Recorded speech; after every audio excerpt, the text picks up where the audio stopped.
December 1943. Somewhere in the flat farmland of central Texas, the smell of sizzling beef drifted from a camp kitchen built behind barbed wire. The cooks, American Army personnel, were preparing thick steaks for the noon meal. Outside, rows of uniformed men waited patiently, not American GIs, but captured officers of the Third Reich. Many of them had fought across North Africa or commanded U-boats in the Atlantic. They had surrendered expecting chains or starvation. Instead, they were handed stainless steel utensils, coffee, and steak. To understand how this surreal scene existed while American civilians stood in ration lines, one must step back to the moral foundation the United States tried to uphold during its hardest war. By 1943, the country was fighting on two oceans, shipping food overseas and rationing meat, sugar, and gasoline at home. Housewives clipped red and blue ration stamps from government books. Restaurants served victory stew in place of beef.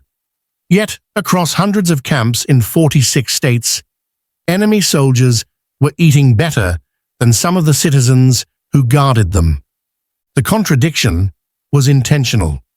The Geneva Convention of 1929 required that prisoners of war receive the same rations and housing as the captor nation's own troops. Washington's War Department decided early that America would obey that rule to the letter, partly from moral conviction, partly for strategy. If the U.S. treated Axis prisoners well, it hoped its own captured soldiers in Europe would be treated likewise. At first, few Americans knew the camps existed. They were tucked near rural towns, guarded by National Guard units or older soldiers unfit for overseas duty. Texas, Oklahoma, and Nebraska had the largest facilities. Climate and open space made construction easy. By 1944, more than 400,000 Axis POWs lived on American soil, two-thirds of them German. Inside the wire, life followed military order. Roll call at dawn, work details, classes, sports, even orchestras. But for German officers, especially those ranked major and above, the privileges bordered on opulent. Officers were exempt from manual labor under Geneva rules. They spent their days reading, fencing, or playing chess. They received Red Cross parcels packed with chocolate, cigarettes, and coffee, goods civilians could only dream of. When meat rations ran short for U.S. families, quartermasters still issued full portions to the camps, noting in supply logs to preserve international compliance. American guards often grumbled, "We can't get a T-bone in town, but they're frying them by the dozen," wrote Sergeant Ray Hollins of Camp Hearn, Texas. Commanders instructed him to remember that discipline flowed from dignity. A hungry prisoner is a dangerous prisoner. The generosity had an unintended psychological edge. German propaganda had warned its soldiers that capture by Americans meant torture or execution. Instead, they found electricity, hot showers, and steak dinners. The shock cracked many illusions about Nazi superiority. One Luftwaffe officer later wrote, "We believed we were the master race until we tasted our first American coffee." Still, rumors of pampered Nazis began leaking beyond the fences. Newspaper editors received letters demanding to know why farmers' sons were dying overseas while enemy officers lounged in comfort. The Office of War Information debated censorship, but concluded that transparency would serve better than denial. When reporters were allowed limited access to several camps in 1944, they found tidy barracks, flower gardens, and prisoners saluting American officers with strict military courtesy. The resulting articles astonished readers and quietly boosted home front morale. If America could remain humane in total war, then its ideals still meant something. Behind the policy stood a handful of men at the Pentagon's Provost Marshal General's office. Colonel Karl Benditsen, himself of European descent, argued that decency was not weakness but propaganda warfare. "Every fair meal served is a weapon against Goebbels," he said in a 1943 briefing. His logic proved sound. Reports from Switzerland's neutral observers, who inspected POW facilities, filtered back to Germany. Within months, Allied prisoners in German hands noted modest improvements in their own treatment. Yet, the sight of well-fed captives continued to stir resentment among ordinary Americans. In one Kansas town, local women picketed a supply truck headed to a camp demanding, "Feed our boys first." The truck rolled on under MP escort. Officials maintained that discipline and morality outweighed popular anger. Inside the wire, many prisoners understood the irony. Some even felt shame. Captain Hans Schreiber, captured at El Alamein, wrote in his diary, "I am fed by the enemy while my mother digs for potatoes in the ruins of Hamburg." He offered to work in the camp fields despite his officer's exemption. Others followed his example, volunteering to teach English or repair farm equipment. By mid-1944, the US was spending roughly $1 million per day to house and feed Axis prisoners. The cost drew congressional scrutiny, but military analysts warned that mistreatment would violate treaties and invite reprisals. The argument carried the day. America would win, they said, not only with tanks and bombers, but with principles intact. Outside those fences, the world was burning. Allied bombers struck Berlin nightly. Europe starved. In the Pacific, Marines fought for islands measured in yards, but on quiet afternoons in Texas, the clang of forks on metal trays echoed across cotton fields, a strange, almost serene sound of civilization amid global chaos. As one American chaplain wrote in a letter home, "It is a hard thing to serve steak to men who killed your friends, yet a harder thing to forget who you are." In the years that followed, that paradox of comfort inside barbed wire while civilians rationed outside would ignite fierce debate. Were America's values strength or naivety? The answer unfolded as thousands of these prisoners began to see democracy not as propaganda, but as a lived experience. By the summer of 1944, German POW camps had become small cities inside America's borders. Each one was a paradox. Barbed wire meant to keep people in, but built by a nation that prided itself on freedom. The German officers had come from every front of Hitler's collapsing empire. U-boat captains from the Atlantic, tank commanders from Tunisia, even paratroopers captured in Sicily now shared fenced-in neighborhoods in the American heartland. They called their temporary kingdom Die Lagerwelt, the camp world, a surreal mirror of the society they had been raised to believe was superior to everyone else's. Inside, discipline was strict but familiar. Prisoners marched to meals in formation, saluted guards, and ran their own kitchens. Officers still wore their insignia. Non-coms snapped to attention when they passed. In many camps, the Germans organized small parliaments, schools, and even theaters. They printed their own newsletters and wrote home through the Red Cross.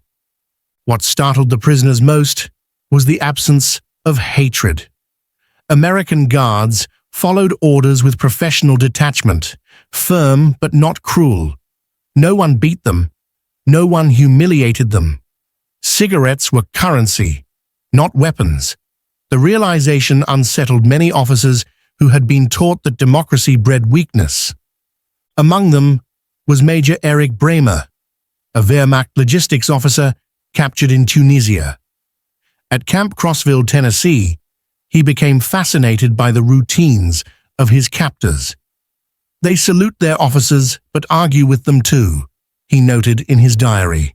"They obey but question. This would never be allowed in our army." When he was invited to a Thanksgiving dinner, hosted by a local church group for Christian fellowship, Bremer declined, certain it was propaganda. The following week, the same group sent him a handwritten letter thanking him for his courage to endure captivity with dignity. The tone stunned him. He later confessed to a fellow officer, "They treat us as men, not enemies." It is confusing.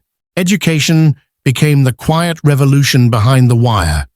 Under the guidance of the U.S. Office of Education and YMCA advisors, camps hosted lectures on democracy, ethics, and world history. German professors who had fled the Nazi regime were brought in to teach. In some camps, films played nightly. Frank Capra's Why We Fight series dubbed in German. At first, the officers laughed. They whispered to each other during the screenings, mocking the Hollywood lies. But over time, repetition worked where argument could not. Prisoners began to see that the freedom they dismissed as chaos produced order of another kind, an order without fear. In Camp Algona, Iowa, a group of young officers formed a discussion circle they called Der Rat, the Council. At first it debated tactics of the war, then slowly shifted toward moral philosophy. "How did we come to believe obedience is the highest virtue?" one of them wrote. That question, trivial inside a fence, would have been treason in Germany. Still, not all was swayed. The Nazi Party had its hardliners even in captivity.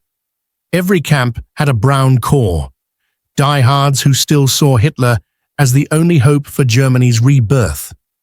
They policed fellow prisoners, tore down Allied leaflets, and painted swastikas on barrack walls. When one moderate officer in Camp Papago Park publicly condemned the regime, he was found beaten in his bunk 2 nights later.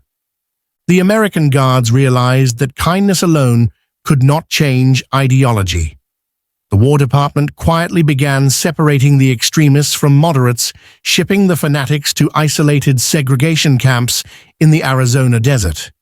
There, under the blazing sun, the diehards still held roll call and saluted portraits of Hitler pinned to plywood. The remaining officers, freed from intimidation, began to open up. Many volunteered to work, even though they were not required to. They repaired farm machinery, built irrigation canals, and harvested crops under MP supervision. Farmers were startled by their diligence. One Nebraska grower later recalled, "They worked like they were paying off a debt they couldn't name." At harvest season, local families sometimes brought them lemonade or pie as thanks. A few exchanged letters. In the small town of Aliceville, Alabama, POWs sang Christmas carols with church choirs. The local newspaper printed a photograph of smiling prisoners standing beside American children holding sparklers. The headline read, "Enemies of Freedom Celebrate It." But the image that provoked the most outrage came that same winter. A War Department inspector, visiting Camp Shelby, reported seeing captured officers eating steak, fresh bread, and canned peaches, the same day that ration coupons had been reduced nationwide. Word leaked to the press. Within weeks, editorials thundered, "Why feed Nazis while we starve?" Congressmen demanded investigations. The Provost Marshal General's office defended itself, stating, "The rations conform precisely to the Geneva Convention and mirror those served to U.S. troops in training camps." It was true, but optics mattered more than legality. To an American mother stretching ration points, the idea of enemy officers cutting into sirloin was infuriating. In response, the Army began small public relations campaigns, emphasizing that good treatment safeguarded the lives of captured Americans in Europe. Radio bulletins reassured families, "Your sons are fed because we feed theirs." Meanwhile, among the prisoners, attitudes were shifting. For men raised under a regime of hierarchy and brutality, American civility was a slow but corrosive revelation. The steak, once a symbol of indulgence, became a symbol of contradiction. How could an enemy so generous be the same people who destroyed their cities from the air? One camp chaplain recorded a confession from a U-boat officer. "I came to hate you. Now I envy you. I think that's worse." The winter of 1944 was brutal in Europe, but mild in the American South. Snow fell only once in Texas that year, dusting the roofs of Camp Hearn's barracks. Inside, the German officers celebrated Christmas with a decorated pine, candles, and a nativity scene carved from soap. They sang Stille Nacht, and the guards stood outside, listening. One MP wrote home, "It sounded just like church, only fenced in." That same night, across the Atlantic, the Battle of the Bulge raged in Belgium. American soldiers were freezing, hungry, and dying in snow. The contrast was unbearable for some guards. A corporal at Camp Swift wrote bitterly in his diary, "Our boys bleed in Ardennes while these bastards sing by candlelight." But his commanding officer, a veteran of North Africa, answered simply, "That's why we fight, to be better than them." That philosophy, mercy as strength, defined the American experiment with POW ethics. It didn't silence criticism, but it shaped perception. In captured German diaries, U.S. historians later found repeated phrases, "They live what they preach," and "freedom without chaos." By early 1945, those who once toasted Hitler's triumph were quietly wondering what Germany would become without him. Inside the wire, the lessons of democracy were sinking in, not through lectures, but through steak dinners, fair treatment, and a strange, persistent kindness. But as victory drew near, America faced a new dilemma: what to do with thousands of prisoners who no longer believed in the Reich. The war would end soon, but the question remained: could a country that fed its enemies now trust them to go home? Spring 1945. Germany was collapsing. Cities smoldered under Allied bombs, and the Reich, that once promised 1,000 years, now measured its lifespan in weeks. Inside America's barbed wire borders, the prisoners knew before the radio confirmed it: the war was lost. The atmosphere in the camps shifted overnight. Officers who had once strutted through the compound now walked in silence. Their perfectly pressed uniforms, ironed daily from habit, began to look like relics of a dead nation. News trickled through Red Cross bulletins: Hitler's bunker, Goebbels' suicide, the fall of Berlin. To many of these men, it was unthinkable. The Führer gone, the fatherland defeated. And yet for the first time in years, they could exhale without fear. In Camp Hearn, Texas, an American officer read the surrender notice aloud to the assembled prisoners. Some wept. Others stood stone-faced, staring at the ground. One shouted, "Lies!" and was quickly silenced by his peers. Major Bramer, the same officer who once mocked American democracy, simply removed his cap and whispered, "It's over." That night the camp was silent. The usual chess games, card tables, and music had stopped. Even the guards lowered their voices. It felt, one MP said later, like a funeral for an entire country. Then slowly, life resumed. The mess hall reopened the next morning with the same schedule. The menu, coincidentally, listed steak again. Beef ration deliveries had resumed that week. It was the most symbolic meal of their captivity, the taste of defeat served with the civility of their conquerors. To the prisoners, the irony was overwhelming. They had lost everything, but not their dignity. The Americans, it seemed, were determined to preserve even that. Yet not everyone agreed. This was mercy. In Washington, public anger was growing louder. The war was won, but rationing was still in effect. Civilians wanted revenge, not reconciliation. Why should our tax dollars feed the men who bombed London and shot our boys? One congressman thundered on the House floor. The War Department's reply was coldly pragmatic, because we must decide what kind of peace we wish to win. The practical issue was enormous. 400,000 prisoners spread across the United States, too costly to keep forever, too uncertain to release. Most would eventually be repatriated to a Germany in ruins, but not yet. The Allies needed to rebuild Europe first. In the meantime, the camps remained strange islands of order amid chaos. With the Nazi hierarchy shattered, the social structure inside the fences began to disintegrate. Officers who once commanded respect now found themselves questioned by subordinates. Guards noticed a new tone among prisoners, cautious, reflective, even humble. One day, an American chaplain entered the officers' barracks to find a debate raging over Germany's future. "There will be no Germany," one captain said bitterly. Another replied, "Then we must build one better than before." The chaplain wrote in his notebook, "It begins here, a new Germany, born in captivity." That transformation was not just philosophical. Across several camps, prisoners began requesting English books, newspapers, and dictionaries. They formed study groups not to glorify the past, but to understand the system that had beaten them.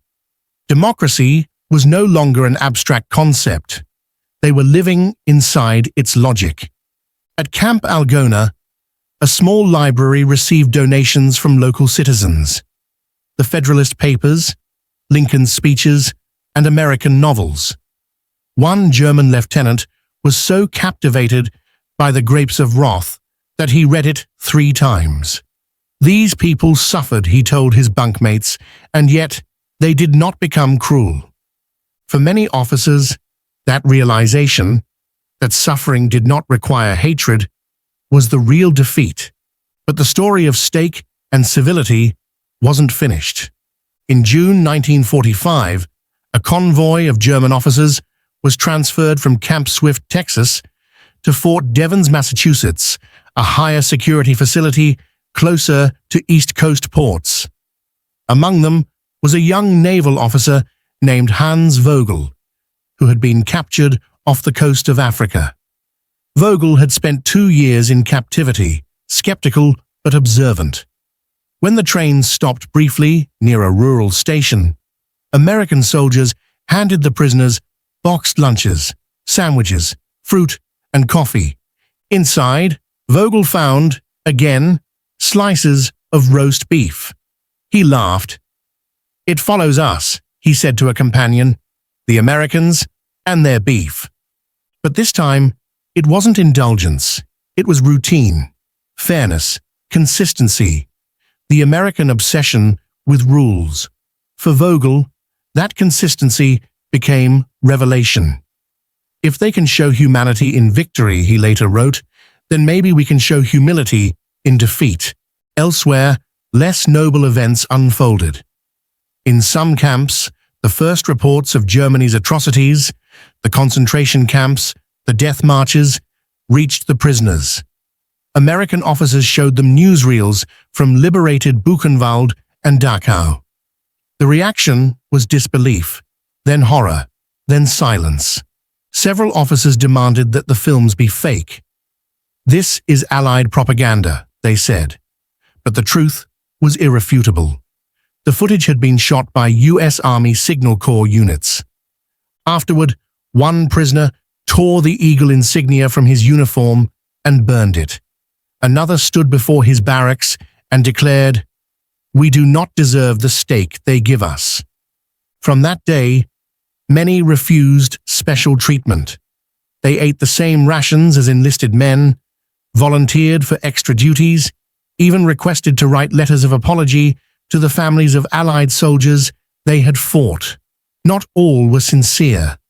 Some simply sought moral shelter, but for others, it marked a genuine reckoning.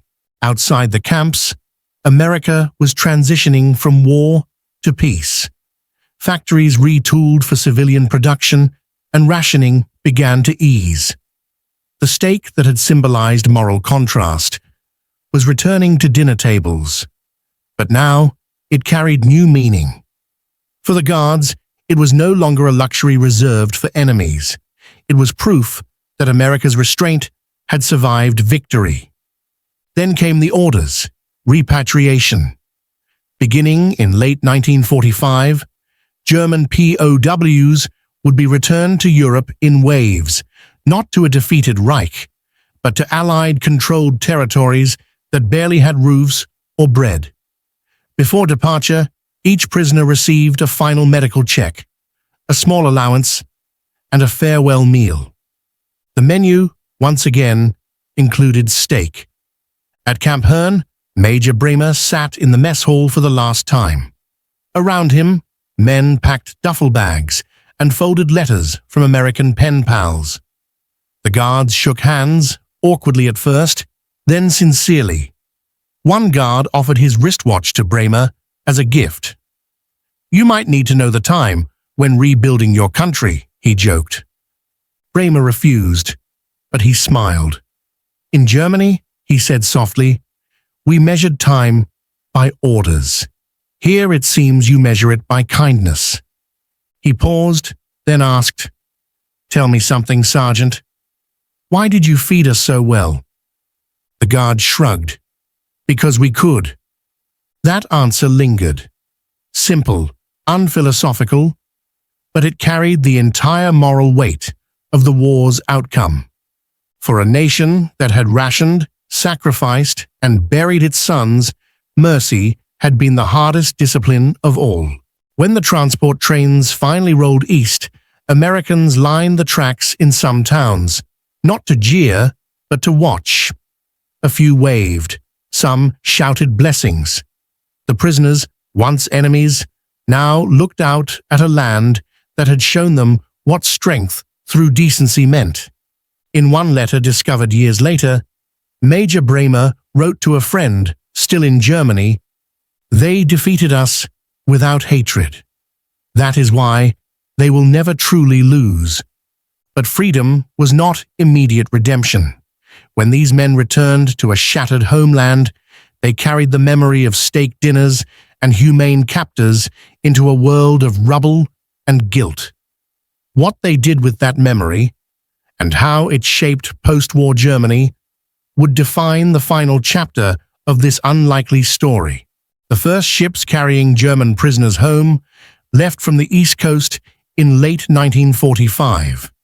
Each transport carried men who looked healthier than when they had arrived, well-fed, disciplined, and deeply uncertain about the world awaiting them. As they sailed toward a broken Europe, the Atlantic felt colder than before. The stars were the same, but the horizon they were returning to was unrecognizable. Their homeland was a wasteland of rubble and ash. Allied bombs had erased entire cities. Millions were dead, families scattered. For many, the journey felt like exile from the only civilization they had truly experienced, America's strange civility. When the ships reached Le Havre or Southampton, the men were processed through Allied reception camps before being sent into divided zones of occupation: American, British, French, Soviet. The first shock came immediately. No steak, no warmth, no comfort. The rations were small, the beds rough, the guards exhausted. It was as if civilization had been left behind with the Statue of Liberty.